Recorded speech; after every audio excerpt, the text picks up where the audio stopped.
Chiaro, tutto questo deve essere affrontato al meglio con buoni risultati con i mezzi di cui abbiamo parlato.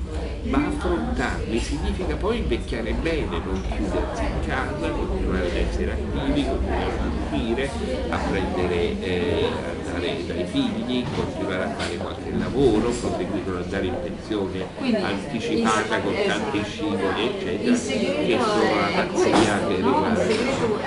Invecchia? Si invecchia, questo è naturale, ma l'importante è invecchiare bene, invecchiare in buona salute, non pretendendo di fare 100 metri in 12 secondi come fosse quando avevamo 18 anni, ma pretendere di avere una buona salute e di avere uno stile di vita adeguato, di essere autosufficienti, di non pesare sugli altri e di non costare moltissimo alla società. Grazie. Con tutto questa società non se lo può Non se lo può permettere. permettere, questo è vero.